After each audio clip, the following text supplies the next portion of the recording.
Everybody's got opinions. We want to know what's yours. This is Everybody's Got Opinions with Keith D. Williams, former Wayne County Commissioner and political consultant Skip Mungo.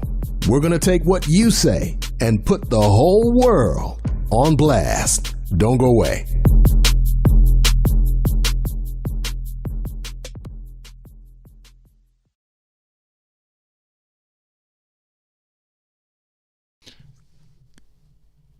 Okay, we're in Detroit. It's a rainy day in Detroit. Good afternoon.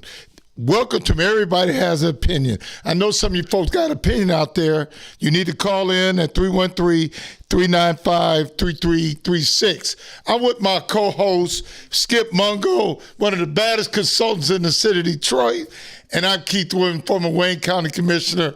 And I don't know what they now call me a promoter now still, Skip. You a producer. You produce things. Hey, you get things done, hey, brother. That's what it's all about. We all get things done. That's right. Well, today's show, we're going to talk about what happened to us in Detroit. You know, the last 2 or 3 weeks since we started the show, we talked about the history, we talked about Detroit, the harm that was caused by those folks don't look like us.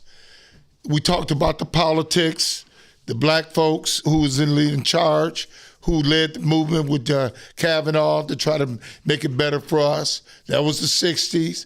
We got up to the 65, 66, then the riots hit. And you know what happened to the riot? It obliterated Detroit. Yeah. Then right after that, Johnson tried to do something with Otto Kerner with the Kerner Report. Yeah. And they're talking about how it said 2 separate cities or something like that. I'll go back to the quote. But during that transitioning period in the middle part of the 60s, we had the Motown sound. Yes. Yes, we did. We had the brothers that drove the 98s, the Deuce and the Quarters. Right here in Detroit. Right here in Detroit. The young ladies wore dresses. You didn't see them wearing no pants. The brothers on Friday got off of work. They had their dues. They was getting ready to go to the party. Okay, you didn't see nobody getting killed.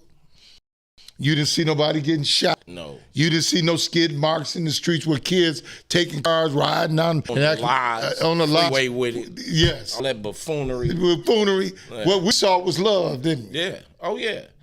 Love, even when it wasn't a whole lot of money involved. Yes. It was just love. Love. And you know what I call that, Keith? Pure love. Yeah, it was pure love. That's what it was. We was poor. We had pride. We had pride. That's the difference. The whole world, especially Black America, used to look to Detroit for their styles because it was all coming right out of here from Detroit. You had the Temptations, Smokey Robinson and the Miracles.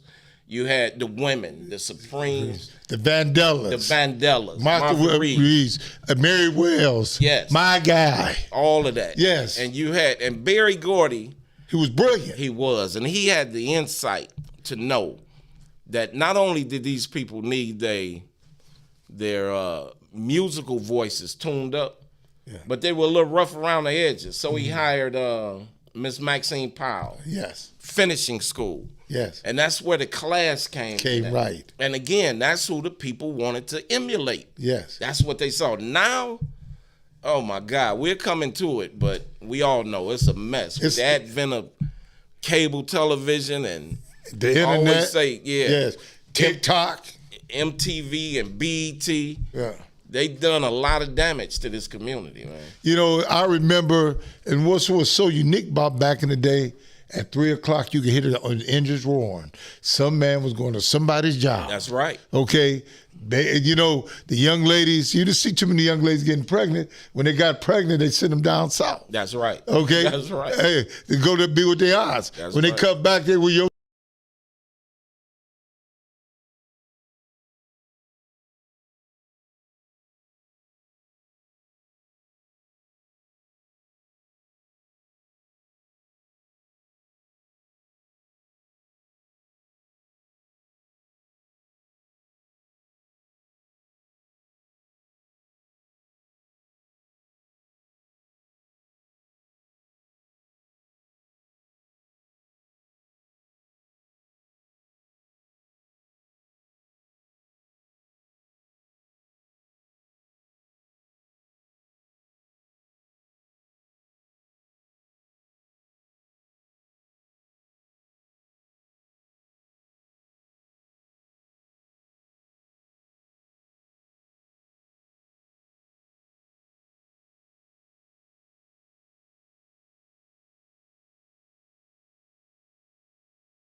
entertainers not to come into the hood and give a concert. Yes. Man, Detroit, everybody wanted to be in Detroit. Yeah. The Motown sound, the Motor City. We was on top of the top of the hill and back in again, those days, man. And remember, this is when blacks started making money too. Yes.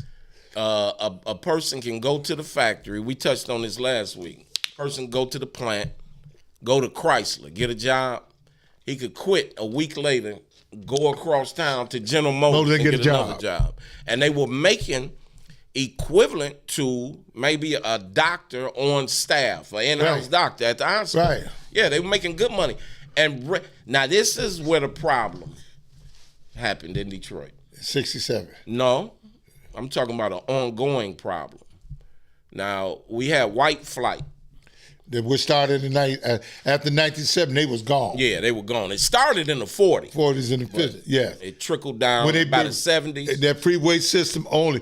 It messed up Black Bottom, but it also it was a segue to opening up Southfield and the city of Southfield. And that's when black folks, and that hurt the growth of the city of Detroit too. I was reading about the city of Oak Park the other day.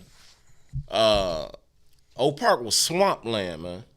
My old man used to tell me about it. Northland was the dump, actual garbage dump. Yeah, man. They ran so fast. When you look at those houses in Oak Park, they no bigger than a shoebox. Right. Because they ran out of Detroit so fast, man, that they just threw together those cities. The irrigation system, the sewage system in Southfield, completely screwed up. My old man was in the construction business. He knew about all this. Yeah, right. And it was just improper planning because they was running so fast out of Detroit. They trying to get away from us. Yes, them places went from being little villages, man, farm villages, to solid middle class cities. But think about this. When I look back on TikTok, I see the Temptations. Remember the pants had.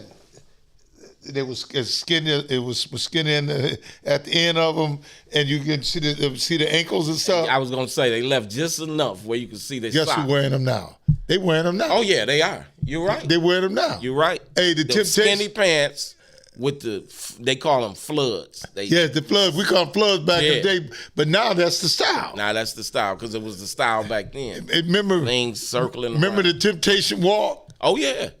Oh yeah, well, absolutely. Everybody, hey man, them guys were choreographed. These guys and listen, man, you had guys on the corner that was just as choreographed. Yeah. They just hadn't got discovered. Yes. The Spinners, man, they from my neighborhood. They grew up. Yeah, they grew up in the projects with my uncles. Yeah. They from my neighborhood. They from Royal Oak Township. So you said Ronald Isley was from No, the Spinners. Okay. What was the one name? Billy Henderson. He's my brother's cousin-in-law. My sister-in-law, that's her first cousin. Oh, I get the Isley. Sometimes I get the Isley brothers and the Spinners. I get them mixed up. Okay. No. Yeah. The Spinners. Who was better, the Spinners or the Isley brothers? Listen, my heart is telling me the Spinners. I just leave it at that. Hey, man, I remember Marvin Gaye lived on Outer Drive. Yep. And see, you couldn't live back in the day over on University District or Sherwood Forest or Palmer Woods or Green Acres. So he had a house on Outer Drive. Yeah, right. A bad house. That was Barry Gordy's house. Oh yeah. He gave it to Marvin Gaye and his sister as a wedding present. Yes. Pops Gordy lived down on the other end, down there by where you live. Yeah. They lived on that part. I think Vassar. Yes. Yeah. So, these guys was multimillionaires in the 60s and 70s. This is where they had to live. But, but when you look at it in one perspective, it was all about love. Yes, it was. It was about black folks trying to move forward, trying to claim our space. After all the degradation and all the harm that was caused to us, we was trying to do something. Yeah. And then my man Coleman Young came in. Coleman Young tried to change the way we envision politics. He was talking about black power. Power, that's right. Power. And see, power concedes nothing, okay? Without power. Without power, without man. You got to take it. You got to take it. And so, back in the day, you didn't see no scared brother or sister. And these back in the day, you had brothers who had guts. That's okay, I remember, man, when I was coming up, I had a guy named Willie Blow. Willie Blow lived around. Willie Blow was terrible, man. He was terrible, man. So I'm in the alley on Homer Street in the alley. Willie Blow beat me up so bad, man. He lifted me up. I ran home to my daddy. My daddy said, I don't raise no chumps.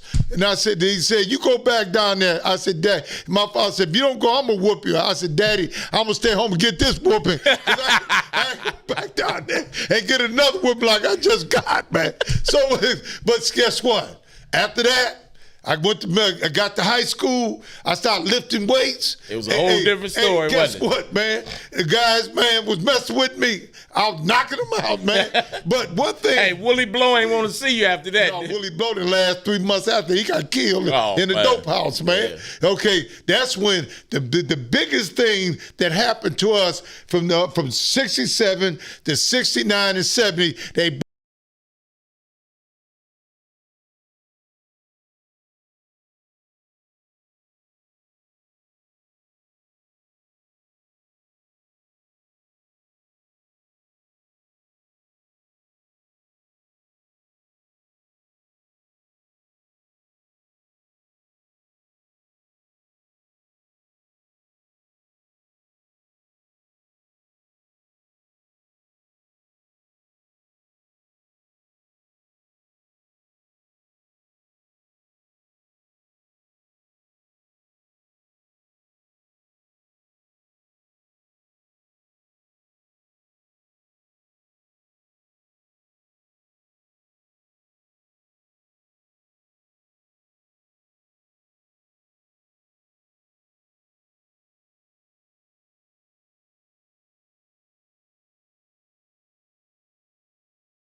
my grandson 11 years old. I said, Keith, you ain't getting no teeth like that. Man, my grandson, man, every time I go over his house, if I have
I lived on a street called Homer between Midland and Puritan. So the men got together, they went and shot a hog. Okay? So my father and them, they dug a pit in the backyard, man. And guess what? They cooked the pig and everybody in the street got sick. Everybody got sick. Come to find out the hog was pregnant, man. Oh, my God. Yeah, they got sick. And my father accused, they accused everybody of each other. A poison. Poison the pig. Oh, so that's interesting. You can't eat a pregnant animal. I don't know, obviously. man, but guess they would the pig. I don't know the scientific. So how did they know it was pregnant? They cut the babies out? Yeah, man, when they cooked it, man, Hey, I remember Mr. Starks. Nobody got killed behind it. No, Mr. If that was Starks, the day, it'd be a shootout. Hey, man, everybody, and I seen them roast that pig in the backyard. I'm telling you, them black men were created back in the day. Oh, man. Man, they was unified. If everybody on the street said we're going to do something, we did it. Oh, man. Man, Yeah. and one thing I like about back in the day, all the grass was cut, flowers out. You know, the ladies, you know, it was so beautiful about the situation. The women every day was at the fence. Yes. Yeah, you're right. They was at the fence. They knew about everybody's family. Yeah. They borrowed from each other. Nobody went without on our block. No, mine either. Hey, we had a lady named Miss Hanks. Mr. Hanks, he used to be the TV man. He used to have them old tubes in his basement. I remember They that. had the money. Miss Hanks and them had the money, okay, because they had no kids. We had 9 in our family.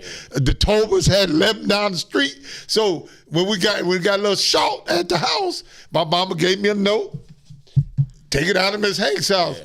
And I said, Mama, why I got to go there? She said, mind your business. Go do what I told you to do. And that was the end of the That was course. the end of the day. Yeah. Miss Hanks gave me what was it. And my mama came back. My old man, Hey, may rest in peace. My father was a good man, the best man I've ever known in my life. He was a protector, but he was a provider. My old man was a number man, man. So our house was the house that my mama had the red devil on the table every day. the Red Devil, that's right, man. 3 Wise Men, Red Devil. Yeah, man, that's right. Them for you youngins out here, them number books. But that's the number where book. you have a dream, you Yeah. go to the book, and they interpret the dream for you. Yeah. My mama, to the day she died, she was 85 years old. She was still looking at the dream book. Yes, that's right, man. My mother say, But hey, you know what, Keith? Some of them dreams used to fall, man. A lot of them. yeah. But more importantly, now we look at it, that helped with their cognitive skills. Yes, it did. You didn't hear about listen, the dimension back in the day. My You father didn't hear was about all that? a mathematical genius. Fractions. My father he never stepped foot in a high school. My father, They had fractions of life. man, my father could read, write, but he can count. My father used to read 2 newspapers every day. We used to get the colored newspaper come to our house. What was the colored paper? Oh, we talking about the Chronicle. That's right. Yeah. We used to get. I remember. I didn't know if they called it the colored paper because it was a black-owned publication or it was green. Remember, it used to be that green green book too. Yeah. Hey, think about this. On every Sunday about 6 o'clock, my mama listened to Mr. Otis. Mr. Otis was on Dexter. I'm wondering them two. I said, Mama, why you keep mind your own business? Okay. I remember that man on Dexter. Mr. Dexter. He used the church broadcast live. Yeah. on Cortland and Dexter. Mr. Otis. I remember Mr. that, Otis man. giving out the number, man. Yeah. And they was saying he was talking third and sure different was. kind of codes, man. Right, but he was giving out the number. And I was out there fishing today. Yep. You know, and so you had to go to the red book to see what fishing stands That's right. That's right. But hey, my old man was an encyclopedia of numbers. You could call him and tell him, well, I dreamt about Miss So-and-so. Yeah. And he'd say, well, did you talk to her? Yeah. That's talking to, if it was a dead person, it's a number for talking to the dead. Yeah, right. My oldest sister still know all that stuff, man. Hey, God bless my sister soul, Brenda, she used to hit all the time, man. That's my sister And Linda, they was man. good at it. But all I'm saying, black folks, we were creative then because we had to be creative because the man had a noose around our necks. That's right. Okay? You go with the big folk. Remember the big folk? Oh, yeah. Big folk come into your neighborhood. Everybody dispersed because they were mean. They said were riding to the ride up car. and say, "Give me that corner." Yeah, give me that corner. You gone. Yes. Man, guy told me, a guy named Chico. Chico's street guy. Yeah. Stone cold street his whole life. He told me he was out there, man, when the riot first started. Yeah. On 12th and Claremont. Yeah. He said it was him, a few more guys, but it's this one guy they called Billy D. Yeah. He said, man, they had their dudes with the do-rag around. Do-rag, yeah. He said, man, they had on their suits. Yeah. He said the police used to ride up on them with buckets of water, pin them down, throw water all over their hair. And you know that messed their hair up. And they just spent all day in the barber shop. Exactly. Man, I used to hate to go in the barber shop. The beauty salons. When the brother getting his due, he'd be in there all day. Yeah, man. At Shaw's. They used to go down to Shaw's. I used to go on Finkel, man. Brother been there all day. Getting I just want a fresh haircut. They getting perms. Getting perms and all that stuff, man. Yep. But he said, man, that happened that night. Yeah. He said, and the guy Billy D picked up a brick and threw it through a window. He said that's when people start coming down from the after hour joint. That's when they went up in there. Yeah. And I always challenge people, man, because one thing I know about the folks that run this country since colonial America, they keep excellent records. Yeah. I always want to see that search warrant for them going up in that after hour joint that night. And I can guarantee you it ain't one. But you know something? We should find that. Yeah. See what the search warrants. I would love to see it. That's a good point. Or man. did they just go up in there like like Chico told me they always did, just bothering people. And it came to a head that night. You know, that was the big four. But every single day the big four would ride down on people and just bother them. Man, it was three plain clothes and one with a uniform. They were rough, man. Man, they would beat the heck out of people. But you know, man, I just liked those days, man, because we had the messaging of the music, the style. You know, I like, you know, going back on Google and Googling those pictures up. Man, you ought to see how the women, they look so gorgeous, man. Yes, they do. You know, and it's a site on the internet called Old Black Hollywood. It's on Facebook. Yeah. Man, beautiful women. Yeah. Beautiful. Yeah. Just naturally beautiful. Yeah. Man, that's all the way up through the 70s. Yeah, remember the girl on Good Times? Man, she was just beautiful, man. Yeah. Just naturally beautiful. Man, we used to have a store on Livernois during the riots named Kelly Men's Store. Everybody went up to Kelly's. You know, if you want, when I was coming, I wanted me a pair of split-toe Stutsons. That's all I was dreamed of. I got me a pair. Right. Remember that little split-toe? Yeah. People don't remember that. Yeah. You always been a dresser, though. Yeah. Hey, man, I watched my brother there. Yeah. I watched the Hearts, man. Look, he had the Tony Curtis hair. I didn't have that kind of hair. Yeah. We call it back in a good hair, man. Right. But I'm going to tell you, wouldn't mess with Keith. Keith can buy, he can thump. Nah. Right. He was a pretty boy, but he can thump. Right. See, them brothers, hey, you thinking maybe one way, but he'll come at you another way. Right. Man, I saw all them guys, man. Yeah, man. That's why I grew up watching my older brother. And my father used to go twice a year to Cousins, man. Yeah. He'd go to the back room. Skonix. Yep, and he gets Skonix, Cousins. Who was the other one? I think of the other one, man. Kelly. I know in Livernois was Kelly Minstow. I wondered, is that the same Kelly, man? Kelly was Jewish guy. Jewish guy. It was on Finkel and Livernois. They had a furniture store on Livernois and 7 Mile called Kelly's Furniture. Hey man, we had a guy that used to come to my house named Mr. Greenbaum. Mr. Greenbaum had everything. Food. Yeah. He was a loan shark. Yeah. Clothes, couches. All you gotta do is go down to a store on Finkel. Okay. Right. And then we had another man named Mr. Good Luck. Good luck, Miss Williams. Good luck. He said, I got good clothes for kids, Miss Williams. You wear the pants 2 days, the whole seat coming out. Okay. Hey, they do every Friday. Mr. Greenbaum them showed up every Friday, man. Because my daddy got a check from Chrysler's. And they knew the blueprint. Go to the black neighborhood. Go to the black neighborhood. Then Martha Jean squoze the black men too. Oh my Told God. on the black men. Hey, all the wives in Detroit, you know your husband getting that bonus check. Profit sharing check. Your profit sharing and check. I want you to go get it. Go from get it before man, they get it. Martha Jean probably caused more divorces than adultery. And division, man, in our community, man. Yeah, man. Hey, but guess what? It was all in love. It was man. in love, It man. was in love. So what we telling our listening audience, all we talking about, it was about love. It was. We was trying to work together. We was trying to strive to be the best. And guess what? That same devil that was, since we came over here from Africa, had to keep that noose around our neck. That's right. That's the truth, man. Man, we had black liquor stores. We had black restaurants. Black gas station. Gas stations. A little bit before my time, but there was black hotels. The Gotham. They said it was the most beautiful Guess hotel where the Gotham was at? The Gotham was right across the street from Harper Hospital. in the DMC. Yes, Yep. the Gotham Hotel.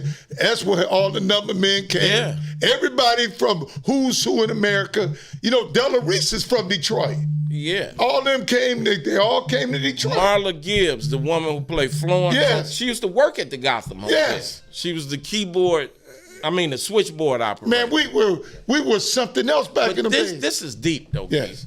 I hear people describe the Gotham Hotel as the most beautiful hotel Yes, that it they'd was. ever been in. This was. But the moment segregation became the thing of the past, the Gotham went out of business.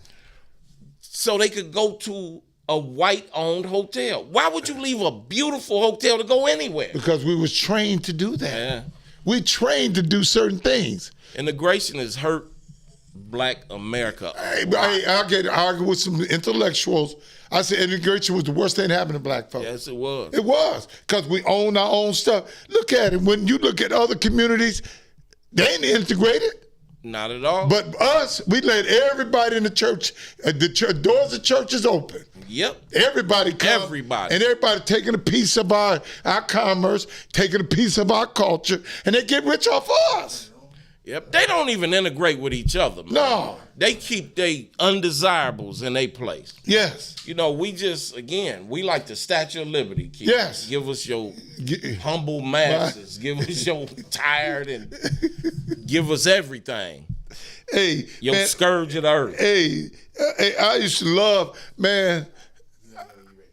I love Detroit. Our black folks, I'm just telling you, Detroit made me. Homer Street made me. And my book is coming out. It's called My Journey to Success Wasn't Easy. Eventually, I got it right because I learned it from the hood. The hood taught me the nuances about politics. Eugene, you know, in living in the hood, you have to be a politician if you want to survive. Absolutely. That's This right. ain't they got consultants. Now they got polling. Yeah. Hey, when you walked in the hood, you knew who was gonna get elected. That's right. That's the truth. You knew. Cause we didn't have radio stations. We didn't have all this stuff. Now, we had a few, but guess what? We didn't have this internet, man, with all Yes, this garbage. but on it. well, we got a lot of provocateurs out here. Yeah, We got a lot of provocateurs. That we do. Hey, man, and then we got a lot of intellectuals out here too that don't. Man, I was thinking about this the other day, Eugene. I listen to these brothers, man, these PhDs. They only know how to get themselves rich, but they don't know how to get nobody else rich. Right. Yeah. Okay, Skip, hey, Skip. I'm just telling you. Skip, all I'm just telling you. We got a question. Okay, I was saying we got a caller. caller, what's on your mind? Yeah, I can hear you. I want to know what happened to downtown. Why we have to pay for festivals when they used to be free? Well, you know, it happened in 2013 when y'all let the media tell y'all who to vote for, and the rest is history. That's what happened. That's In a what happened. nutshell. In a nutshell. You're right. I remember when Hey, festivals hey, were hey, free. brother, you remember when Hudson's, when only, Hey, when we remember Hudson, dark person couldn't go on the 11th floor. Yeah. What floor was that? They couldn't go on. One of those floors. What floors? See, we never went to Hudson's when I was a kid. Yes. Not downtown. Nah, we couldn't either, Yeah, man. right. I heard stories. Yeah, I heard stories too. My brother Larry and his wife worked at Hudson's, man. Yeah. He said that's how he got his first baby bed, man, out of the Hudson warehouse, man. Hey, Skip. Hey, I'm going to tell you, my daddy was so creative back in the day. Well, they came to repossess our furniture at our house. Now, folk, y'all, somebody in y'all house and got something repossessed back in the day. Don't come on calling in and saying, that didn't happen to me. I'm telling you what happened. The man came, and my father got some bunk beds, some wind-out furniture, and my son came up a little short every other day. You know, if we got 8 kids, stuff gonna come short, That's okay? right. So what happened is, they came to the house. My father got wind of it. That's when neighbors were neighbors. They took the old furniture, the new furniture, put it in our neighbor's house. My neighbor had some furniture in the garage. We put the old furniture. Okay, this is a true story. This is a true story. And guess what happened? They came into the house. They used the N-word. Listen, messed up the furniture. That's what they said? Oh, yeah, we should just leave it here. I'm young, I'm hearing this. My father, cool and calm. He didn't say nothing. So when they got the furniture left, when we found it was clear, everybody started bringing the new furniture back to the house. And y'all had the new furniture. Free and clear. Free and clear. But guess what we found out? What? They forged my daddy's signature. Really? They were dirty back in the day. Yeah, they was. They just forged my father's signature. So guess what? Them black men were creative. They were trying to save their family. Yes, they were. Hey, Eugene. It was called survival, yeah, man. Hey, Skip, I was just getting used to a new bed. You're right. A bump bed. Your own bed, huh? Hey, I'm telling you, I'm dealing with real. I didn't go to Jack and Jill. I didn't go to none of them elite stuff. I learned my creativity from the hood. That's what my brother Larry said. Larry rich as cream, man. Larry been making money his whole life. He tell him in a minute, man. He used to tell all them guys, I ain't gonna name no names, man, but you know, he was tight with Coleman Young. Yeah.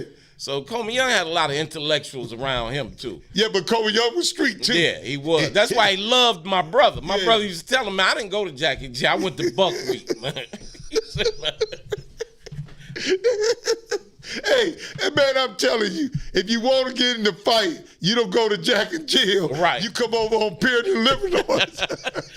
Hey, man, so I'm in the neighborhood the other day. I drive in there. Michael got the same spot. Mike ain't changed the spot. The same sofa been there 10 years. They drinking Wild Irish Rose and all that stuff. So I come down there. What street, Keith? On Homer, where I grew up on Puritan, off of Between Middle and the Puritan. I be seeing them out there. Man, hey, Skip, this what happened, man.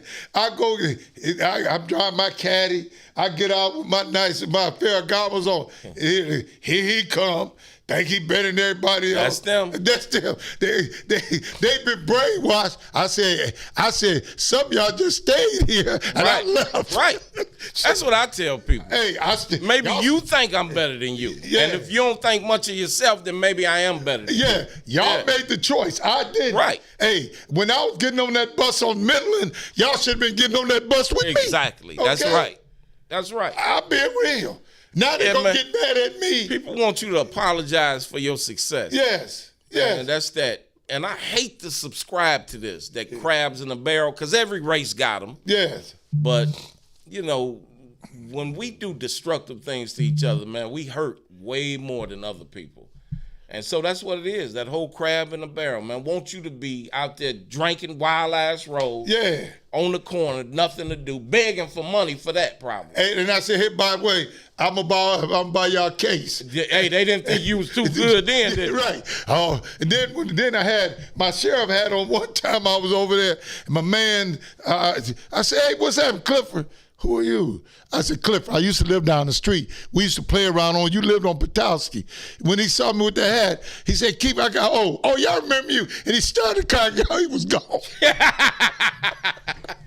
He was gone, man. I said, damn, why couldn't? I said, where the Clipper go, man? He thought he saw that. He probably had a case out on him, man. Thought you was the police. Keep the police coming over here to get Yeah, us. but I'm gonna tell you, man. I love me some black people, Skip. Yeah, I do too, man. Despite all our craziness, despite what we go through, ain't nothing like a black woman. Ain't nothing like a black man, a strong black man. That's right. Who ain't scared. Like in the Bible said, I walk through the valleys of the shadows of death. I fear no evil. That's right. Hey, I like them kind of brothers, man. Don't fear no evil. That's right. Yeah. I love me some black people too. What I hate though, man, is, and I'm not gonna say the word over the air, but the N word. Yeah, I love black people. And it's a difference. It's a big difference. Mm-hmm. You know, if somehow we can magically round all them up and put them on an island by themselves, man, this race, I don't know if it's 10% or 90%. I don't know how many it is. But if we did that somehow, man, we would elevate and rise to the level that we supposed to be at.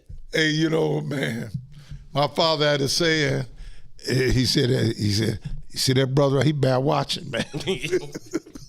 I said, Daddy, what you mean? He said, when you see a bear, what you do? You watch him. That's right. Dad. If you turn your back on him, he might slap your head off. Hey, they had some usage of words back in the days, they man. Did. Yes, they did. They were creative back in the days. Very creative. Had to create everything out of nothing, man. Yeah. Had to create everything out of nothing. Hey, man. Hey, I was campaigning, Miss Skip. I was campaigning. We knocking on doors. I was interchangeable. If I want Sherwood Forest, I'd be intellectual. When I was over there on Cortland, come on, brothers. Hey, man, one day I was campaigning. I had some intellectuals campaigning with me. I told them go there. We was on Philadelphia, over on Dexter. The brothers in the garage shooting dice. Scared them off. They scared them off. So I'm walking, they shooting dice. I said, brother, 7-11, okay? They said, the brother looked at me. I said, I'm running for office. Do y'all vote? Right. Do y'all vote? They looked at me, this other guy crazy. I said, no. I said, if you don't vote, I'm going to sign you up right now. That's okay? Right. But see, I wasn't scared to talk to him. That's right. And they wasn't scared to talk back. Yes. But the intellectuals, all Keith. Exactly, man. Keith, they have no objectives. Man, I remember with Kathy, we put on this voter outreach program. Uh-huh. And we were trying to, as I called it, wake up the sleeping giant. I first took it to the former Wayne city clerk, Jackie Curry. May she rest in peace. And man, she was all in for it. I swear to you, this program, they were going to finance it. Man, they took it to Mayor Archer. His words were, I don't know that I want them coming out to vote. That's a true story. Now, if it's allowing Mayor Archer, the powers to be, who was in charge of doing, they the ones who told it. And I tend to believe them because they was gung-ho about this, man. Because, of course, a higher voter turnout makes the clerk look good. Well, I learned that when I became county commissioner. They want me to keep it quiet, so they already know how many votes they had. Yeah. So that's selfish. I will always think you could grow your base. When you growing collard greens, you want the collard greens to grow. That's right. Okay? They didn't want that to happen. But you know something, what I love about this life, I know one day I'm going to depart this life. I just love black folks, man. I love some sweet potato pies. I love me some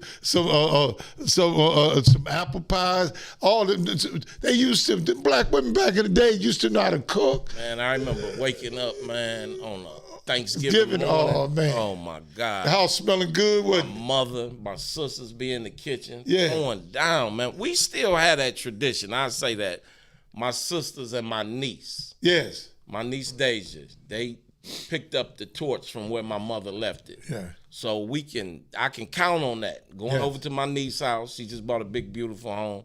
And that's where I know if I go over there early enough, I'll be reliving just a moment of my childhood, man. Folks, call in 313-395-3336. What happened to us? That's our discussion. We've been going down memory lane, talking about the stuff that affected our lives. I want to know what neighborhood you came from and how did that neighborhood affected you? And what happened to, I guess what we really asking is what happened to the black family? Yes. Yeah. Yeah. The black family was all we had. Yes. You know? And we had, like you touched on earlier, we had an extended family in Yeah. the neighborhood. Yeah. Everybody kicked in. Yes. Everybody kicked in to my success. Yeah. I could tell the men, man, I tell you, some of my best education was with Mr. Jackson. My best friend was Keith Jackson, he gone off to glory.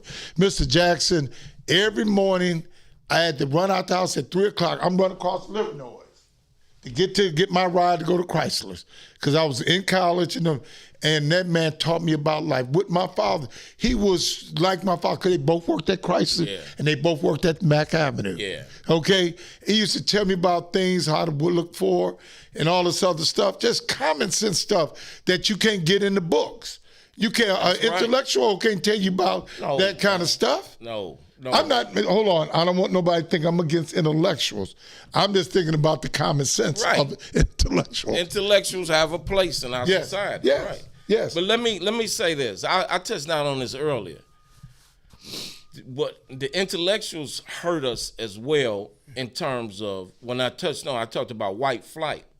See, when we were addicted to the automobile factories, like heroin addicts was addicted to heroin, man. Yes. We never weaned off of it. You Right. see how you say you Right. went to Chrysler, but you went to college. Yes. Man, a lot of people, man, that's a success story when you say, I got my son a job at the plant. Instead of, Detroit was never big on college, man. No, it wasn't. Never. So the black middle class, the brains, we had a brain drain. That's why I commend you, man, you and your wife, for living in the city of Detroit. Seriously. Because a lot of brothers like you, brothers like me, man, just packed up and moved out. Yeah. Yeah, while, again, that's what I call that, a brain drain. White flight and brain drain. That's what happened to the city of Detroit. You know, when I reflect back on my life, I was the first of my age group that went to college. Yeah. Or graduated from high school. And when I went, like I told you my story, I started at Fitzgerald from the first to the third grade. Then they came up with this idea about cross-district busing. People say it was the 70s. No, it was 1963. I went from Fitzgerald to McKinney on Burt Road to Edinburgh, which is Metatol. At Burt Road, it was the rednecks that I encountered. Then when I got to Metatol, kids came from Sherwood Forest, Russell Woods. They came from all over. These kids. Metatol, that was Henry Ford. Metatol is my middle school. Oh, your middle school. I had a friend that lived on Oakland Boulevard. It's the first time I ever saw a white piano. Wow. I had kids. We had a listen to this. When I was at Metatol, I was part of a band. Yeah. I used to play the congos. Guess what? The house I went over, a guy named was Jeffrey Estes. Jeffrey Estes is one of the greatest bass players. He played with Elton John and all of them stuff. Wow. We won the talent show. Wow. Okay? Yeah. Jeffrey Estes, he just died last year. Pull Jeffrey Estes up. He was one of the greatest bass players in the last 10 or 15 years. We all grew, man, I didn't have, staying on Homer Street, I didn't have guys like that around me. It's another thing, man. They ripped away from the schools. The music programs. Do you know how many potential jobs that they erased when they did away with the music programs in the schools? Potential producers, musicians, just like Jeffrey, just like him. To me, what I think they're doing is creating robots. Yeah.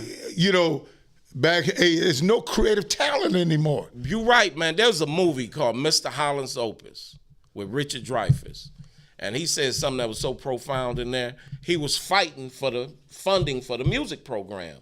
And one of the administrators told him, we don't have time for that. We got to concentrate on literature. And he said, you ain't going to have no literature without creative minds.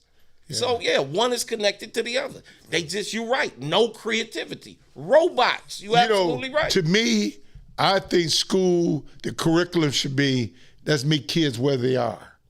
You have a lot of programs within schools that are just like that. Montessori programs, I believe, are like that. My nephew is in a Montessori program. Man, they from the first to the third grade, those are your most important parts of times of your life. You should read, write, and then do you know they can tell if a kid is going to prison by the third grade? But after that, man, these kids, if they got a talent, they should be steering them in that genre. You know what I'm saying? Yes, sir. If my son can play the drums, but he never pursued it. I'm telling you. Okay, man. my sister lived in my house named Pam Thompson now, Pamela Williams. We didn't know she could sing until she got older. Wow. Okay, I'm just saying that we have talent in our communities and not being utilized because we're programming them to be robots. Untapped talent, man. Untapped talent. This market is a $1.8 billion entertainment market. Look what happened. And you talking about just Detroit. We here at 12901 Auburn Street. Everybody ran over to 910.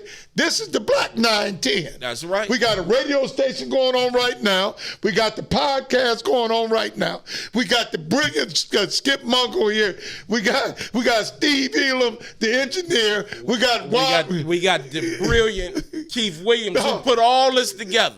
Hey, Bobby Kennedy said, well, I hate quoting my white friend, but it is what it is. Bobby Kennedy said this: some people see things as they are and ask why. I dream of things that never were and say, why not? That's right. I'm the kind of brother that say, why not? You can't tell me what I can't do. You showed me how to be a politician, Skip. You did. You the one told me we can do this. You said the why not. You did. But I knew you had it in you. Yeah, I learned a lot from you. But you said why not. Yeah. Oh, yeah. Okay. Yeah. I was scared. When everybody else was saying why. Yeah, everybody said, Keith, you can't do that and all this other stuff. We started to walk and he devised a plan for me to win. You don't have to go to Answer Brother and them guys. You can come to Skip Mungo and me. We'll show you how to win. That's right. Okay, because one thing is missing in this whole thing of life is common sense. Yes. Well, we were taking you on a journey through common sense, how black folks live. If you can't connect with that, then shame on you. That's right. God bless. It's a great show today. It's my man.